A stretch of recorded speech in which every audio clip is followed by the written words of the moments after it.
এ দুনিয়ার মুসলমান,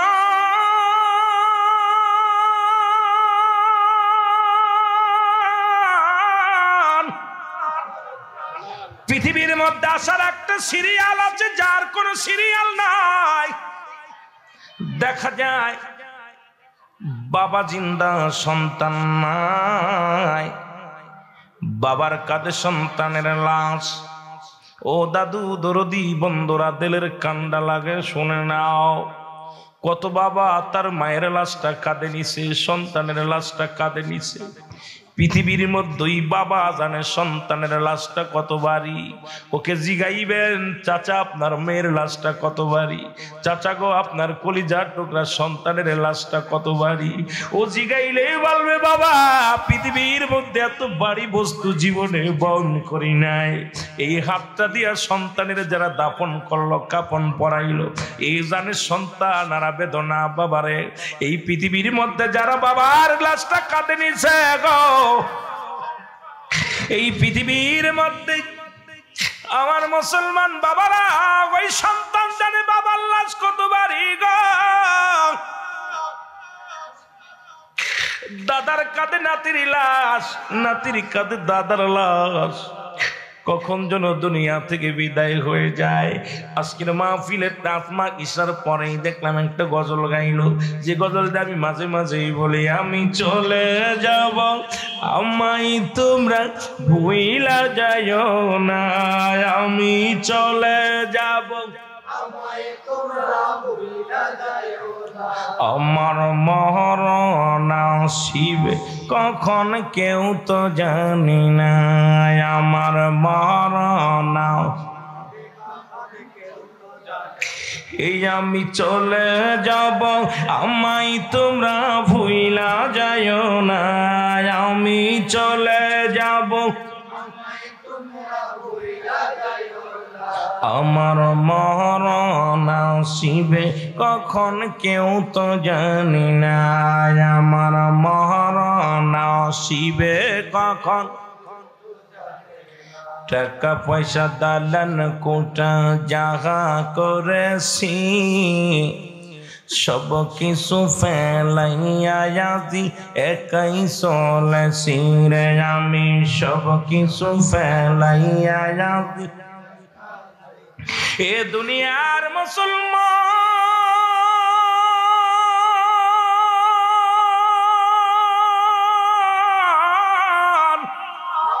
কার জন্য দুনিয়ার বালাখানা বানাইলা, কার জন্য সম্পদের পাহাড় বানাইলা, কার জন্য তুমি ঘুষ খাইলা, কার জন্য সুদ খাইলা, কার জন্য এই দুনিয়ার সম্পদ করলে রে মন। এই দুনিয়ার সম্পদ খাবে লোকে, তোমার দেহ খানা খাবে পোকে। ঠিক কি কথা বলেন? ঠিক কি? এই দুনিয়ার সম্পদ খাবে লোকে, আপনার দেহ খাবে পোকে। এর কুমিল্লাবাসী শুই না লও, কিছুদিন আগে 18 বছর পরে লাশ উত্তোলন করা হলো। শুনলাম কুমিল্লার জমিনে এই লাশখানা যখন উত্তোলন করা হলো, লাশের গায়ের কাফনের কাপড়টা পচে নাই, লাশের গায়ের চামড়াটা পচে নাই, তাজা রক্ত বাইর হয়ে গেছে। তারা আপনজনদের কাছে জিজ্ঞানো হলো এই দেহটা কেন পচে নাই। এ কুমিল্লাবাসী শুই না নাও, চাঁদপুরবাসী শুনে নাও, আপনাদের বাড়ির ঘটনা শুই না লও। এর তার আপনজন বলল, আমার বাবা কোনোদিন তাহাজ্জুদের নামাজ ছাড়ে নাই, জীবনে কোনোদিন মিথ্যার আশ্রয় নেয় নাই, জীবনে কোনোদিন চগলখড়ি করে নাই, কাউকে ঠগায় নাই। এই দুনিয়ার মধ্যে একনিষ্ঠভাবে আমার মাওলার গোলামি করেছে, আমার আল্লাহ পাকের গোলাম ছিল, আমার নবীর প্রেমিক ছিল। মৃত্যুর এতদিন পরও তার কাপনের কাপড় পচে নাই।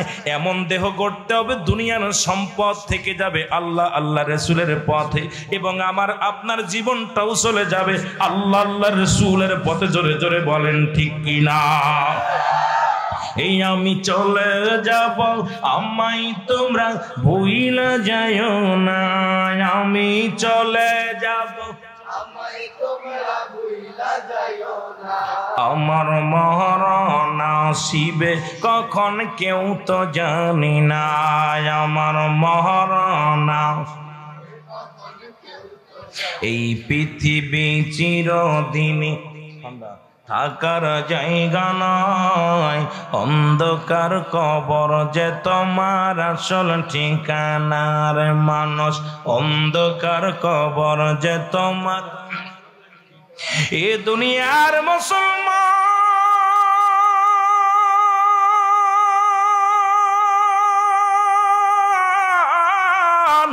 মানুষের মৃত্যু হয় দুইটা টাইম গো,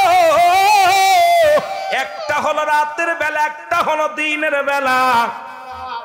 কয়টা টাইমে মরণ হয়?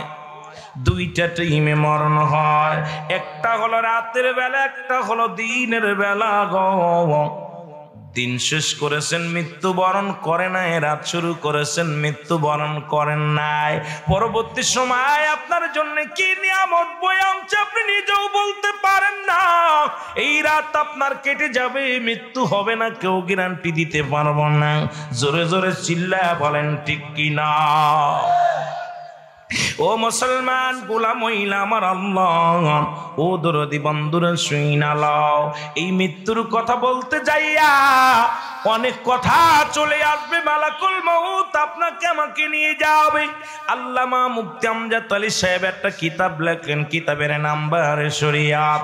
এই কিতাবের মধ্যে লিখতে যা বললেন, দুনিয়ার মানুষ শুনে নাও, মানুষের যখন সাধারণ মৃত্যু হয়, ওই কোথায়, ওই না খানা খাইতে যে মরণ হলো, নামাজগত অবস্থায় মরণ হলো, এই মৃত্যুটা হলো 70টা তাজা উটের গায়ের চামড়া জবাই না করিয়া উল্টো দিকে টান দিয়া লবণ আর মরিচ লাগায়া দিলে যতটুকু যন্ত্রণা হয়,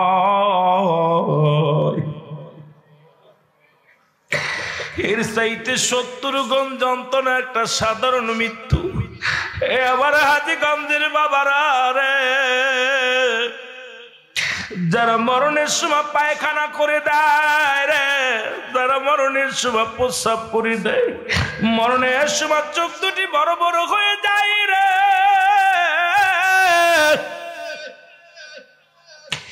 মরণের সময় যে পা বাইর হয়ে যায়, তাদের মৃত্যুটা কত কঠিন হয়। আল্লাহ, ও আমার আল্লাহ, আল্লাহ তোমার বান্দা বান্দির মৃত্যুটা সহজ করে দিও আল্লাহ। মুসলমানদের মালাকুল মউত যখন আসবে গো আল্লাহ, ওই মরণ যন্ত্রণা আমাদের সহজ করে দিও। জোরে জোরে চিল্লায়া বলা যাবে না আল্লাহু আকবার। আমি চলে যাব, আমায় তোমরা ভুইলা যাইও না, আমি চলে যাব, আমার মরণ আসিবে কখন কেউ তো জানি না। আমার দাদু ভাই আস্তে আস্তে আমরা আলোচনায় যাই মহব্বতে।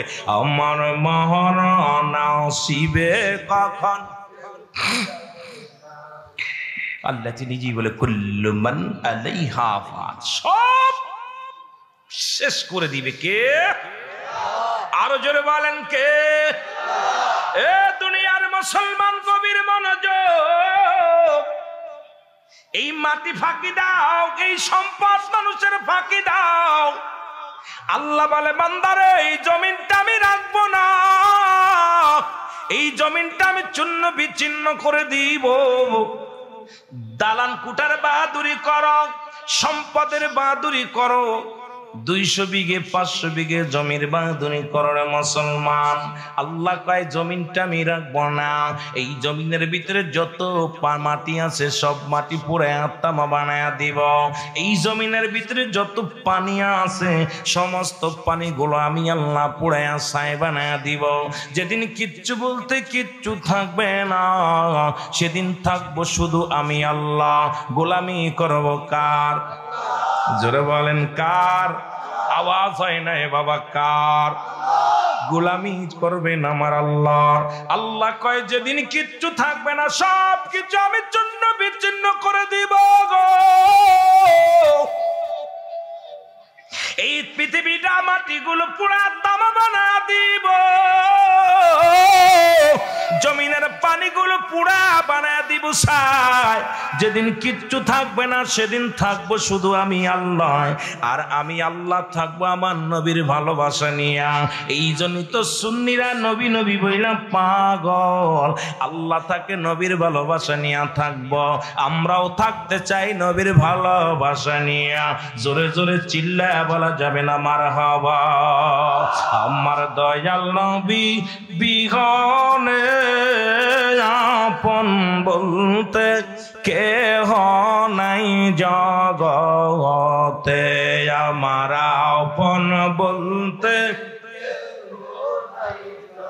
সবাই চোখের পানি ছেড়ে বলেন আমার দয়াল নবী বিহনে আপন বলতে। ও নবী ও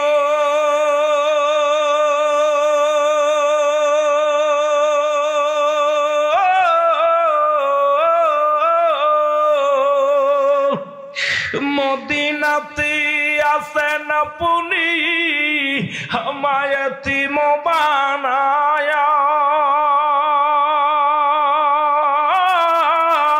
হাজি গন্ধের আশেক কান্দে নবী না পানার প্রেমে পইরা। ওগো হাজিগঞ্জের আশেক কান্দে নবী পানার পাগল হইয়া, আমার দয়াল নবী বিহনে আপন বলতে। আরো জোরে বলেন আমার আপন বলতে কেহ নাই। ভেবে দেখি আমি সবই মিশে, ওগো মিশে মায়ার সংসারে, আপন বলতে কেহ নাই জগতে, আমার আপন বলতে। ওগো কঠিন সুরের দিনে নবী গো আপনার দিদার গোলাম চাই সব অখানে, দয়া করে দেন গো দেখা, দয়া করে দেন গো দেখা, কান্দে আপনার আশেকে আপন বলতে। এ দুনিয়ার মুসলমান,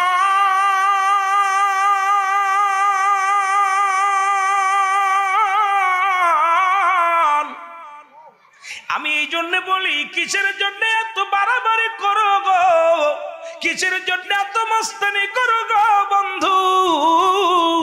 এই দুনিয়া কিচ্ছু তোমার নয়, তোমার নয়, তোমার নয়। এই বডি তোমার বিরোধিতা করবে, আপনজন তোমার বিরোধিতা করবে, সুদ খাইলা অফিসে দাঁড়াইয়া। ও মুসলমান শুনে নাও, একটা কথা আমার বারবার মনে পড়ে যায়। ছোট্টবেলা বাবা বলতো, বাবা মানুষের মতো মানুষ হতে হবে। উস্তাদ বলতো মানুষের মতো মানুষ হতে হবে। পীরের কাছে গেলাম, সেও বলে বাবা মানুষের মতো মানুষ হতে হবে। যার মুরব্বীদের কাছে গেলে কয় মানুষের মতো মানুষ হতে হবে। মা বাবা সবাই বলতো বাবা মানুষের মতো মানুষ হতে হবে। আজকে বুঝতে পারি কেন বলতো। এর মনে করতাম ওদের মা বাবারও যে অঙ্গ প্রত্যঙ্গ আমারও সেই অঙ্গ প্রত্যঙ্গ গো। শিক্ষা বলতো বাবা মানুষের মতো মানুষ হতে হবে, তখনও বুঝতে পারি না। আজকে বুঝতে পারি কেন বলতো মানুষের মতো মানুষ হতে হবে। ও দুনিয়ার মানুষ শুই না লাও। আজকে মাদনদার গভীর মনোযোগ, বিদেশ থেকে লেখাপড়া করিয়া অফিসে বসিয়া তারা সুদ খায়, এরা কি মানুষ না মানুষ? জোরে বলেন মানুষ কি অমানুষ? এর এমবিবিএস ডাক্তার করিয়া পিএইচডি লাগাইয়া মানুষ অপারেশনে থিয়েটারে টাকার জন্য রোগী মেরে ফেলে।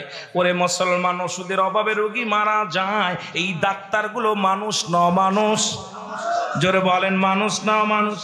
এর এই মানুষ হইয়া তারা ঘুষ খায়, তারা মানুষ না মানুষ? জোরে বলেন মানুষ কি অমানুষ?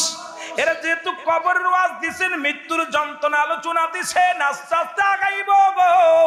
আমি আপনাদের কাছে জানতে চাই, যে মানুষটা চক্রবৃদ্ধি সুদ খায় একে মানুষ কি অমানুষ? মানুষ হইয়া যে ব্যক্তি জিনা করে সে কি মানুষ কি অমানুষ? আস্তে বলেন না জোরে বলবেন? এগুলো মানুষ কি অমানুষ? এ মুসলমান, যে মানুষ হইয়া সুদ খায় সে কি মানুষ কি অমানুষ? মানুষ হইয়া যারা গাঁজা খায় তারা কি মানুষ কি অমানুষ? মানুষ হইয়া যারা ইয়াবা খায় তারা কি মানুষ না অমানুষ? মানুষ হইয়া যারা সন্ত্রাসী করে, জঙ্গলিবাদ করে, তারা কি মানুষ কি অমানুষ? কত জঙ্গলির দেখবেন দাড়ি টুপি জুব্বা লাগাইয়া ইসলামের দুহাই দিয়া সন্ত্রাসী করে, না মানুষ কি অমানুষ? ইসলামে কোন সন্ত্রাসীর জায়গা নাই, জঙ্গলিবাদীর জায়গা নাই। এ মুসলমান, গাঁজাখোরের জায়গা নাই, মদখোরের জায়গা নাই, নারীখোরের জায়গা নাই, সুদখোরের জায়গা নাই। এগুলো যারা করে এরা সবাই অমানুষ। জোরে বলেন ঠিক কিনা? এর এই অফিসে বসে যারা সুদ খায় এরা, মারিরা যারা ঘুষ খায় এরা মানুষ কি অমানুষ? আবার রাস্তার মধ্যেও মাঝে মাঝে কিছু পুলিশ বাহিনী ঘুষ খায়, ওরা মানুষ কি অমানুষ? কথা বলেন মানুষ কি অমানুষ? মাদ্রাসা, স্কুল, কলেজ, অফিসে বৈশা কিছু সুদ খায়, ঘুষ নেয়, এরা কি মানুষ কি অমানুষ? এখন আপনি বুকে হাত দিয়ে বলেন কয়টা মানুষ পাওয়া যাবে? হাজীগঞ্জের জমিনে যদি খোঁজা যায় শতকরা 2-1 পা বড় দুরস্কার হয়ে যাবে। সবই অমানুষ, সবই অমানুষ। মানুষ হতে হবে। জোরে জোরে চিল্লায় বলেন ঠিক কিনা? কষ্ট হচ্ছে না? এবার নিজের হাতে বুকে হাত দিয়ে বলেন কয়টা মানুষ পাবেন? মিথ্যার মধ্যে জড়িত, চগলখুরের মধ্যে জড়িত, সুদের মধ্যে জড়িত, ঘুষের মধ্যে জড়িত, ওজনে কম বেশি দিই, ঠকবাজি করি, সন্ত্রাসী করি, মস্তানি করি, তাহলে মানুষ তুই কেমনে হলি? তখন ঠিক কিনা? মানুষ হওয়ার দরকার আছে কিনা? আরো জোরে বলেন দরকার আছে কিনা? খালি গিবাত করি, আর ই গিবাত রে বা তুই মাথায় দিয়া কেমনে কইতা রে বা? কথা বুঝছেন নি? কষ্ট হয়, কষ্ট হয়। আমার পরে আজকে বিগ গোলাম একরাম আছে, আমি শুধু একটু ঢেউ তুলে দিয়ে যাবো, তারপরে ওয়াজ তোরা করবো। কথা বুঝছেন নি? আজকে তো আগে আগে আইছি একটু কথা বলার জন্য। মুহাব্বতে দুরূদ শরীফ পড়েন আল্লাহুম্মা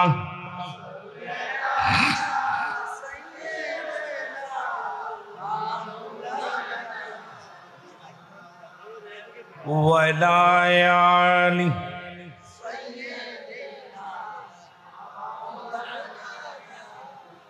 আরো জোরে বলেন আল্লাহুম্মা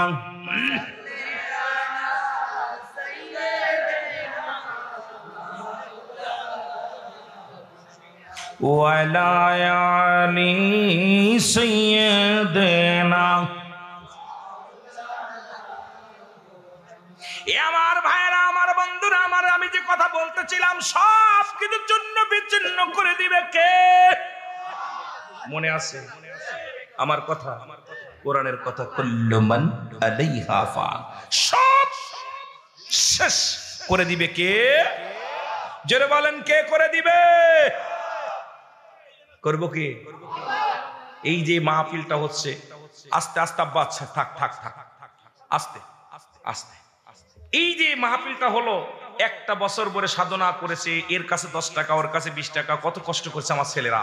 এই যুব সমাজ দাঁড়ে দাঁড়ে গেছে 10টা টাকার জন্য, 50 টাকার জন্য, একবারের জায়গা 2 বার গেছে আমার ভাইয়েরা, কত কষ্ট করে গেছে। এরপরে মাহফিলটা এখনো পর্যন্ত আনন্দ আছে। যখনই আখেরি মোনাজাত হবে, হৃদয়ের ভিতরে একটা কান্নার ঢেউ এসে যাবে। আহারে, একটা বছর সাধনা করেছিলাম, জান্নাতের বাগানের অপেক্ষায়, আইবো আইবো আইবো। যখনই শেষ, তখনই হৃদয়ের ভিতরে একটা, যদি যদিও শান্তিপূর্ণ হয়, যদিও ভালো হয়, তখন আবার আফসোস জাগবে আগামী বছরের জন্য। যেটা বলেন ঠিক কিনা? ওই রকম আল্লাহ দুনিয়া সৃষ্টি করেছে, কিন্তু আল্লাহ একবারই সব চূর্ণ বিচ্ছিন্ন করে দিবে কে? আরো জোরে বলেন কে? আমার ভাইরা, আমার বন্ধুরা, আমার গভীর মনোযোগ। এখন গোলামি করবেন কার?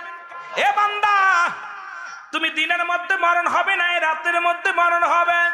দিনের শুরু হলো ফজর, 2 রাকাত সুন্নাত নামাজ তুমি যখন আদায় করলা, সঙ্গে সঙ্গে তুমি হয়ে গেলে আমার রাসূলের প্রেমিক।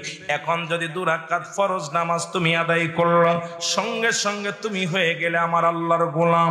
এখন যদি তুমি দিনের মধ্যে মৃত্যুবরণ হয়, তোমার মৃত্যুটা হবে আমার রাসূলের প্রেমিক, আমার আল্লাহর গোলাম হিসেবে। জোরে জোরে বলো মারহাবা। এখন ফজরে যার নামাজি নাই, সে আবার আল্লাহর নবীর সুন্নাত তরিকায় কেমনে চলে? আল্লাহর গোলাম হিসেবে কেমনে চলে? আল্লাহর গোলামি করতে হলে আল্লাহর বিধান মানা লাগবে কি লাগবে না?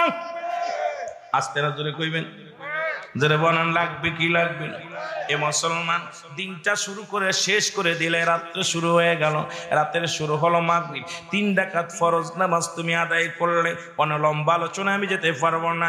3 রাকাত ফরজ নামাজ যখন আদায় করলা, তুমি আমার আল্লাহর গোলাম হয়ে গেলা। এবার 2 রাকাত সুন্নাত নামাজ তুমি যখন আদায় করলে, আমার নবীর প্রেমিক হয়ে গেল। ও মুসলমান শুনে নাও, এখন যদি তোমার মৃত্যু হয়ে যায়, তোমার রাতের মধ্যে মৃত্যু হবে, এর মধ্যে কোনো সন্দেহ নাই। তোমার মৃত্যুটা হবে আমার রাসূলের প্রেমিক, আল্লাহর গোলাম। জোরে জোরে চিল্লায় বলেন মারহাবা। আল্লাহর প্রেমিকেরা দিশেহারা প্রেম তো, আরো জোরে বলেন প্রেম তো,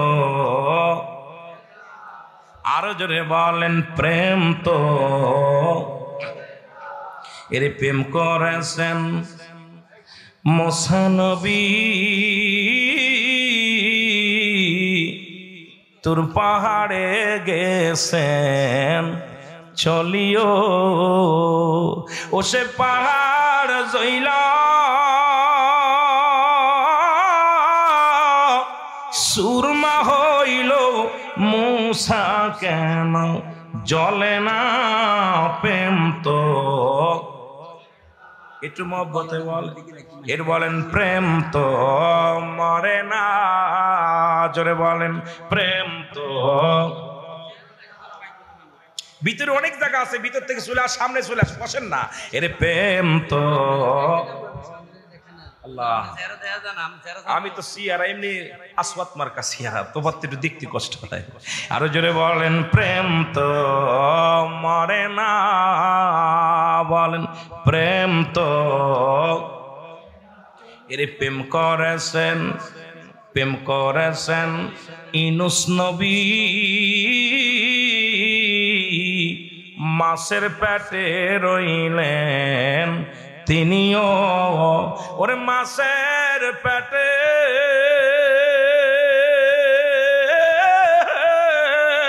রইলেন ইউনূস, হজম কেন হলো না প্রেম তো?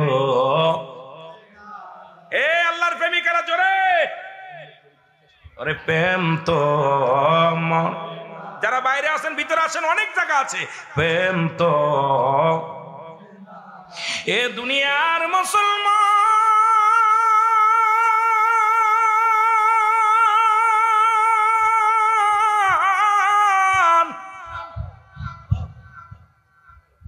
একটু মৃত্যুর কথা বলতে গেলে একটু দূরে চলে যায় রে।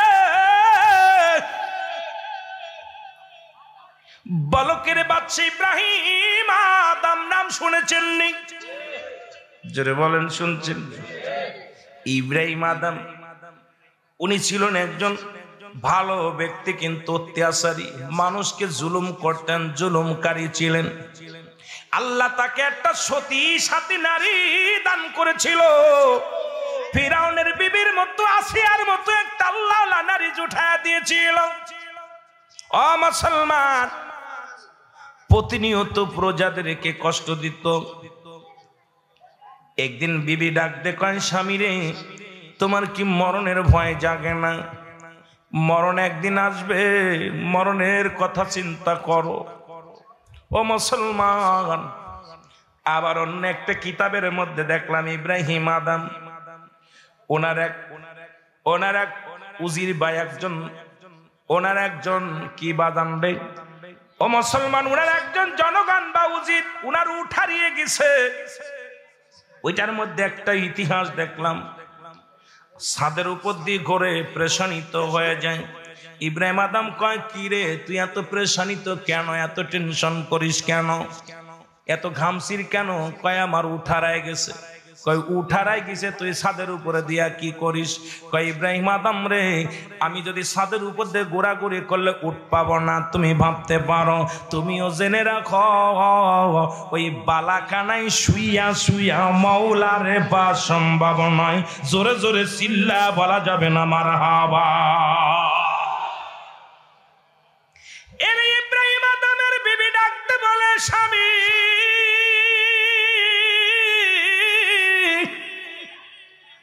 একদিন দুনিয়ার মাসরে চলে যাবার রাজত্বই নিতে পারবা না, বাড়ি গাড়ি স্বর্ণ অলংকার কিচ্ছু সঙ্গে নিতে পারবা না। মৌতের চিন্তা করো, মৌতের চিন্তা করো, মরণের চিন্তা করো, কখন যেন আজরাইল চলে আসবে, ধরা পড়ে যাবা। কয় বিবিরে আমার অন্তরে কেন মরণের ভয় নাই? আমি বড় আশ্চর্য হয়ে যায়, বাংলাদেশের কত মানুষ দাদার লাশটা নিয়ে সেলফি তোলে, কবরে শুয়ে সেলফি তোলে। আরে মুসলমান, একবার কি তোর অন্তরে ভয় জাগে না? তোর এই অন্ধকার কবরে শুইতে হবে। আজকে মরা মানুষের সঙ্গে কেমনে সেলফি তুলিস? মরা মানুষ দাদার লাশ ধরে, নাতিতে লাশ ধরে, দুই পাশে ধরিয়া গোসল করায় আর সেলফি তোলে ছেড়ে দেয়। হাসি তামাশার মুসলমান। কোরবানি দেখলাম, কোরবানির সময় কোরবানি করিয়া গরুর গায়ের উপরে বসিয়া সেলফি তোলে ছুঁড়ে দেয়। আরে মুসলমান, ডিজিটাল করতে করতে কোন পর্যায়ে চলে যাচ্ছে রে ভাই? একবার কি তোর মরণের চিন্তা হয় না? একবার কি তোর মরণের চিন্তা হয় না? এরে আল্লাহর ওলি বাদান মুসরি ইমাম সাহেবকে ডাকতে বলো,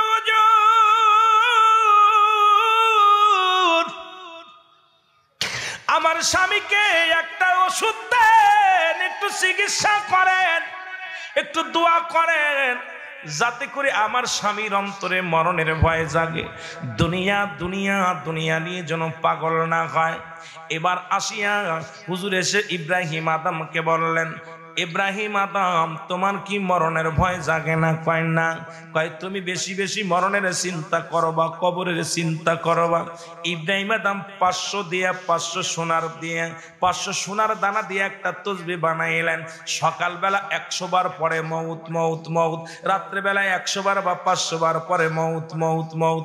এ মুসলমান এত দোয়া করে মউত মউত, কিন্তু মরণের ভয় জাগে না, মরণের টেনশন, মরণের চিন্তা আসে না। আরো বেশি বেশি প্রজাদেরকে কষ্ট দেয়, বেশি বেশি প্রজাদের রক্ত শোষে।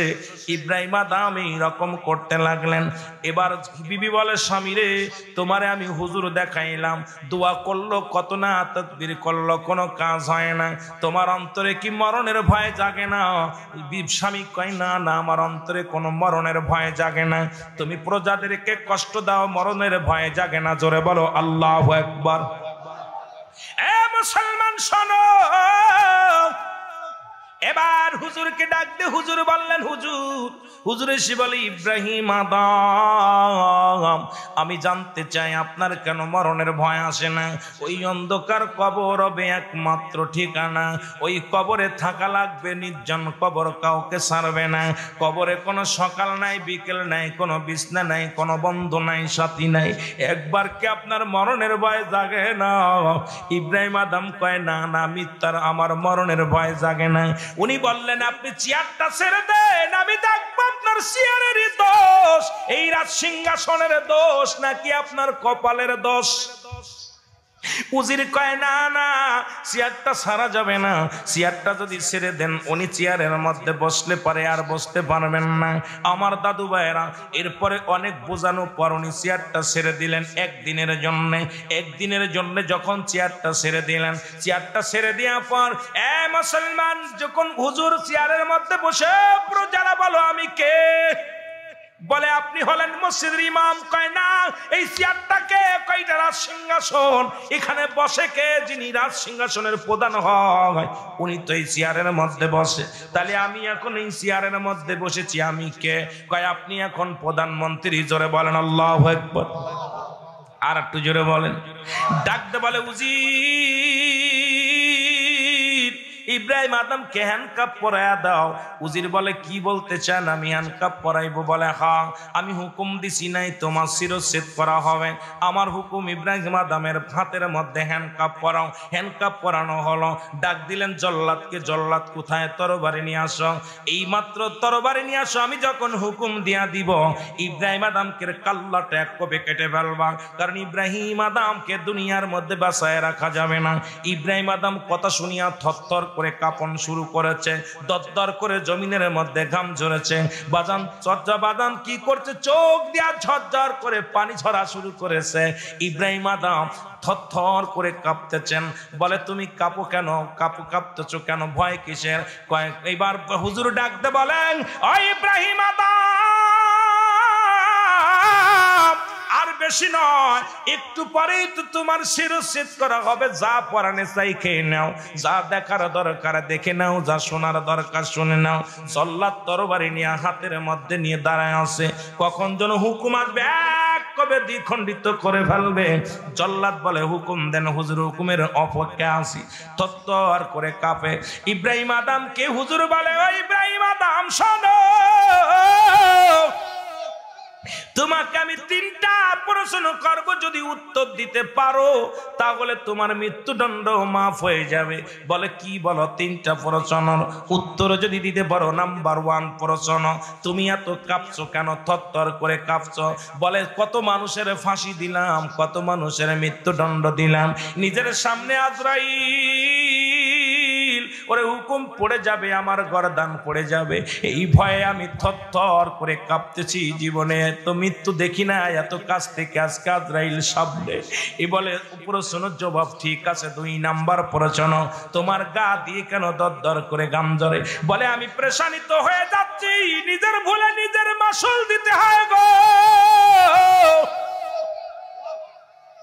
কোন উপায় বাঁচা যায় কিনা, পেরেশানিত আছি, কোনো বুদ্ধি পাই না, কোনো বুদ্ধি পাই না, কোনো উপায় বাঁচা যায় কিনা, এই জন্য আমার গা দিয়ে ঘাম ঝরে।